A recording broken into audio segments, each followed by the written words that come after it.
നമ്മളെ ഇന്നൊരു പുതിയ കൊഞ്ചുവല കാലിലിട്ടിട്ടുണ്ട് കേട്ടോ. അപ്പോൾ പിടിക്കാൻ പോവുകയാണ്. നേരം വെളുത്ത് പറഞ്ഞല്ലേ. അപ്പോൾ ഈ വല ഉണ്ടാക്കുന്ന വീഡിയോ ഒക്കെ നമ്മൾ ഫുൾ വീഡിയോ ആയിട്ട് യൂട്യൂബ് ചാനലിൽ ഇട്ടിട്ടുണ്ട് കേട്ടോ, കയറി കാണണേ. ഇത് 4 നമ്പറിൻ്റെ നൈലോൺ വലയാണ്. സാധാരണ നമ്മൾ തിളച്ചെടുക്കുന്നത്, പക്ഷേ ഈ പ്രാവശ്യം നമ്മൾ കോർത്താണ് എടുത്തിരിക്കുന്നത്. ആദ്യം തന്നെ നമുക്കൊരു ഞണ്ടിനെ കിട്ടിയിട്ടുണ്ട്. നമ്മൾ നേരത്തെ ഈ വല ഇറക്കിയപ്പോഴും കൂടുതലും ഞണ്ടാണ് കിട്ടിക്കൊണ്ടിരുന്നത് കേട്ടോ. വീണ്ടും ഒരു ഞണ്ട് വരണുണ്ട്. ഞണ്ട് വീണ് കഴിഞ്ഞാൽ അത്രയും ഭാഗം പോകും കേട്ടോ. വേറെ ചെറിയ ഞണ്ട് കൂടിയുണ്ടേ. തീരെ നൈസ് വലയാണ്. ഒരു കൂര് കൂടി വന്നിട്ടുണ്ട് കേട്ടോ. നമ്മളിത് പിടിക്കുന്നത് ഫുള്ളായിട്ട് ഇടാൻ പറ്റില്ല, 2 പാർട്ടായിട്ട് ഇടണതേ. ഒരു കൂരി കൂടി വരുന്നുണ്ട്.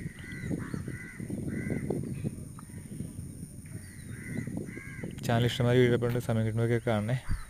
നമ്മുടെ പ്രതീക്ഷിച്ച സാധനം വന്നിട്ടുണ്ട്, നീലക്കാലൻ. അപ്പോൾ നമുക്കിതിൻ്റെ പാർട്ട് അടുത്ത് നമുക്ക് ഉടനെ ഇടാം കേട്ടോ. ഇതാണ് മൊത്തം കിട്ടിയത്.